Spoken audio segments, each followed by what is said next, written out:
It's Friday night. It's the preview show. It's the No Nay Never podcast.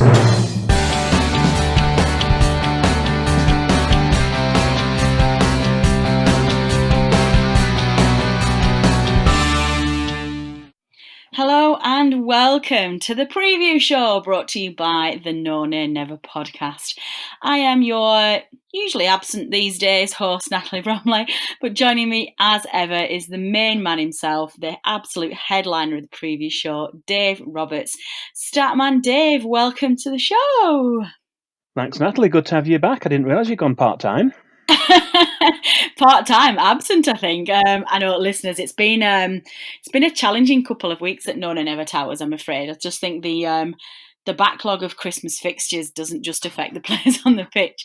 The whole No Nay Never team has just been completely drawn away with work and social events and everything else that needed to be done. So we've really struggled to get a podcast out. But quite frankly, given the week that we've just had, Dave, I'm not entirely sure that was a bad thing. I'm not sure that many people would have tuned in to listen to the horror show that's been a week. It's been a tough week for the Clarets, hasn't it?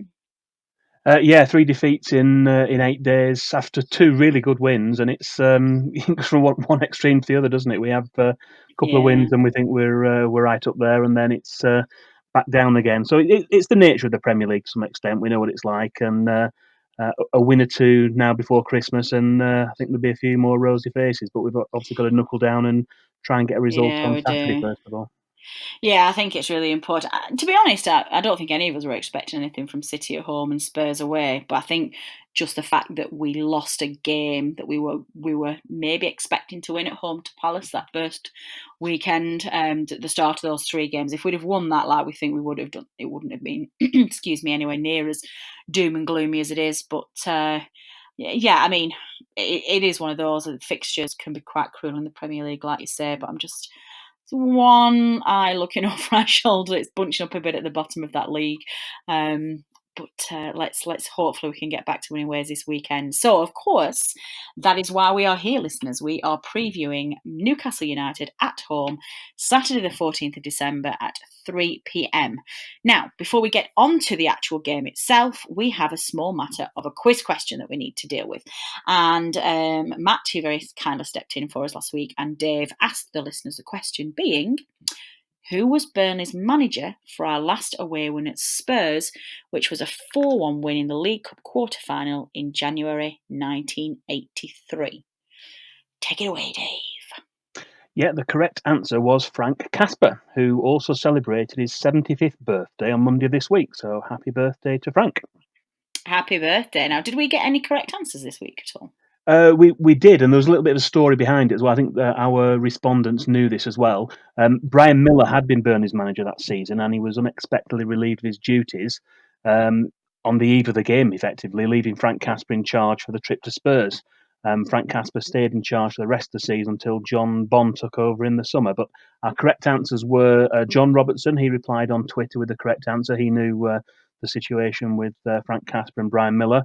We also had a DM with the correct answer and quite a bit of detail from Rob Thomas, and also Bryn Jones had been in touch as well with us, and he knew the story. He got the correct answer as well. Yeah, see, all of our listeners are very clever. I think you were thinking you were going to, what's the word? Catch them out. Yeah, that's the one. They were too tricky for you, Dave. They got that one, and not only did they know the answer, they knew the background as well. So, yes, that's exciting. I would not have known that, to be honest. I'm not going to lie. Not that I was around last week, but I don't think I would have realised that. So we will, at the end of this week, set this week's quiz question, which hopefully I will know, and hopefully more of our listeners will be able to get. Opposition stats. So let's move on to preview this weekend's game then, and I'm going to hand over to my good friend Dave Roberts. Dave, who are our opposition? Tell us all about them. Okay, yeah, Newcastle United's roots go back to 1881 to a team from the biker area of the city known as Stanley. In 1882, the team changed its name to Newcastle East End and merged with another team, Rosewood FC. Meanwhile, there was another team known as Newcastle West End, which started up in 1882 as well. West End moved to St James's Park in 1886, and a rivalry developed between East End and West End. But in May of 1892, West End were wound up, an East End taking on West End's assets, some of their players, and also the lease of their St James's Park ground. In December 1892, the name of Newcastle United was finally adopted, and the club was admitted to the Football League for the 1893-94 season. We'll go into more detail about St James's Park when we do the preview for our away match in the North East. That's currently scheduled to be our first game to be played on Leap Day, that's 29th of February, since 1992, unless, of course, it's moved for TV coverage. Excellent. So what about any nicknames, Dave? Yet Newcastle United are known as the Magpies. That's due to their iconic black and white striped shirts, and they've worn those since 1884, although they did initially wear red prior to that. The Toon, or Toon Army, is also in fairly common use, and if anyone is unsure why, then I can confirm it's the way that the word town is pronounced in the local area. Really? Is that a fact? So they say Toon. So when we say Burnley Town, they say Burnley Toon. Wow. Just the word for town is Toon with the accent. Toon. Yes, which I can't do. I can't do a Geordie accent either. I can't do any accent other than Burnley, to be honest. I think I'm that ingrained in a East Lancashire accent. I can't do anything else. You've learned something new there, anyway. True. All-time goal scorer, please, Dave. Okay, two Newcastle United players have scored 200 or more goals for the club. The first to pass the milestone was Jackie Milburn, who scored exactly 200 goals in 397 appearances in the 1940s and 1950s. But that record was surpassed slightly more recently by Alan Shearer. He scored 206 goals in 404 appearances between 1996 and 2006, and we can be reasonably grateful that he was doing that for Newcastle rather than doing it for a certain other team down the M65. Quite, indeed. Heaviest Burnley defeat, please. Newcastle United had 4 different 3-0 wins at Turf Moor. 3 of those were prior to the Second World War, and the most recent was in September 1948. On that occasion, the visitors scored twice through Andy Donaldson, and Jackie Milburn, who we've just mentioned, scored the third. Brilliant. Biggest Burnley win? Burnley's biggest home win over Newcastle was a 5-1 scoreline in March 1928. But as well as this victory by 4 goals, there have been another 3 by a margin of 3 goals. The most recent of those was a 4-1 win in November 1974, and that included Burnley's only hat-trick against Newcastle at Turf Moor, which was scored by Peter Noble. Brilliant. What about Burnley's last win then? Well, Jeff Hendrick gave Sean Dyche an extra special present with a second-half goal to seal a 1-0 win for the Clarets in October 2017. The match was played exactly 5 years to the day since Sean Dyche took charge at Turf Moor, although rumours were circulating about the managerial vacancy at Everton at the time, if you remember. Oh, I do. Something's never changed. Something's never changed, yeah. Last season's meeting then? Last season's match at Turf Moor, that took place in November, and it was a disappointing defeat for Burnley. If you remember, we were on the poor run at the start of the season. The visitors took the lead early on through an unfortunate Ben Mee own goal. That was followed by a second from a header by Kieran Clark. Although Burnley did get a goal back just before half-time, we weren't able to find an equaliser in the second half, and it finished 2-1 to the visitors. Oh. Manager, who's at the helm? When Rafa Benitez chose to step down as Newcastle United's manager in the summer, after his contract had expired, the club turned to 58-year-old Steve Bruce, who was born in Corbridge in Northumberland in 1960. Newcastle United are the 5th Premier League team he's taken charge of, in a managerial career spanning over 20 years, most notably 2 seasons at North East neighbours Sunderland. A slightly lesser-known fact is that Steve Bruce was once at Turf Moor as a schoolboy, but he was released by Burnley at the age of 15. Wow, that is... I don't think I knew that. That's hilarious. We have a habit of turning away these amazing players, don't we? 15. Well, I think he was there for quite a few years. I think from what I've seen, I think it was maybe 3 or 4 years at Burnley as a schoolboy, through the system they had, and then we released him at the age of 15. Obviously, he went on to bigger and better things. He was probably unlucky not to play for England. He obviously had a very good career at Manchester United, didn't he? Definitely. So what about some head-to-head stats then, please? Well, our all-time home record against Newcastle United in all competitions stands at played 51, won 28, drawn 8 and lost 15. The win percentage of almost 55% is marginally better than the average of 50% in all games against all 19 of the other clubs in the Premier League this season. We've been doing this comparison week on week, so we are slightly better against Newcastle than the average. And for top flight home games only, we've played 40, won 21, drawn 7, and lost 12. Quite good stats there, actually. I don't think they're too bad, are they? So what is it? So you're just explain this marginally at this average. I don't understand how you're working out these marginal averages. Can you explain that? I'm sure there are listeners out there who don't get it as well. Yeah, well, basically, I've looked at all the other 19 teams in the Premier League, other than Burnley, the teams we're playing against. I've looked at all the results in all competitions, cup competitions, top flight games, lower league games when we played them as well, and looked at the average win percentage across all those games for all those 19 opponents. And it's 50%. Basically, Burnley against those teams will win one of every 2 games we play historically. And against Newcastle, it's slightly better. Rather than being 50%, it's 55%. So it's a little bit better than average. There are other teams further down the list that are worse than average, some that are quite a lot better. Against Newcastle, we're just a little bit better than average. If that makes sense. It does make sense, thank you. What about the players then? Do we have anybody who's played for both teams? Yeah, quite a few players have played for Burnley and Newcastle since the Second World War. They include Joey Barton, Stephen Caldwell, Tommy Cassidy, Andrew Cole, David Edgar, Paul Gascoigne, Peter Haddock, Peter Noble, Jeff Nolte, Paul Robinson, and Chris Waddle, who, of course, was Burnley manager as well. Boo. We didn't like him. And then finally, Dave, who will be taking charge of the game on Saturday? Who is our man in the middle? We've got a relative newcomer. Tim Robinson will have the whistle on Saturday. He hasn't taken charge of any of our previous Premier League games, and the reason for that is that Saturday will be his first Premier League game in full charge between any sides really. Although he has been on VAR duties already this season.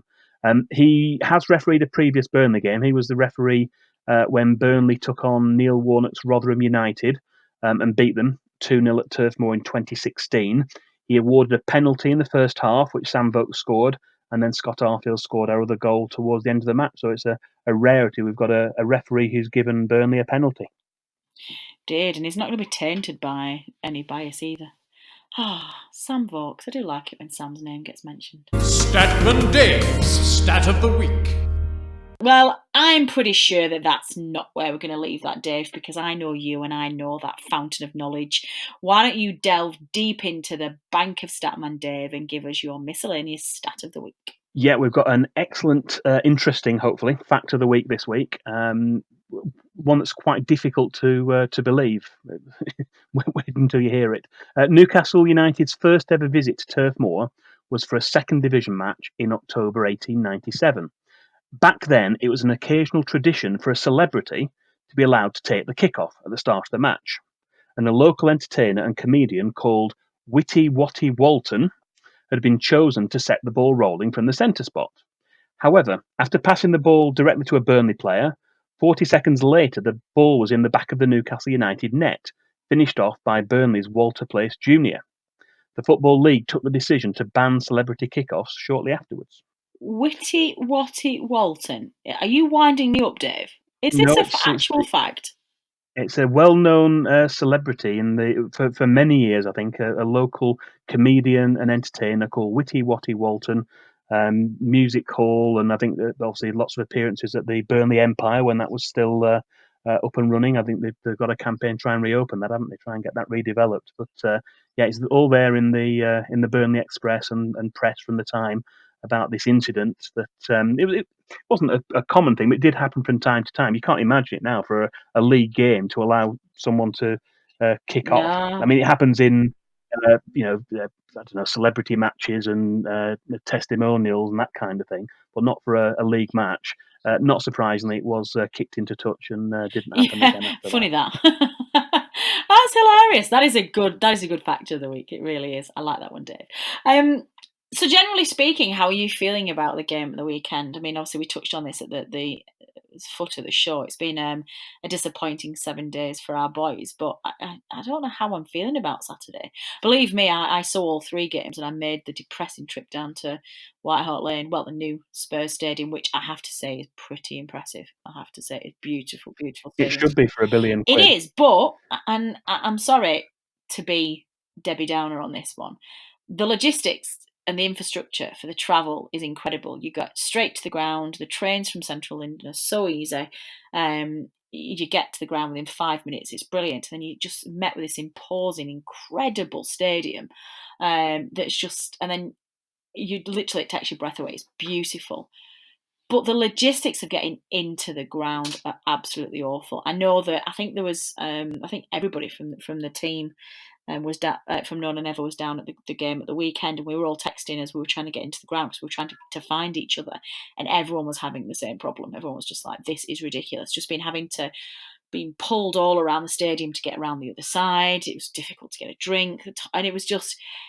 It didn't impress me on the inside, I have to say, for a stadium of that magnitude. But it was very beautiful. I do recommend people do take a trip down there if they can. But so I guess I saw that debacle in full at the weekend, Dave, and it has left me a little bit deflated, I've got to say. So I don't really know how we're going to do it the weekend. We have to try and get it back on track, don't we? And it's a perfect opportunity, a home game. Pressure, I don't know.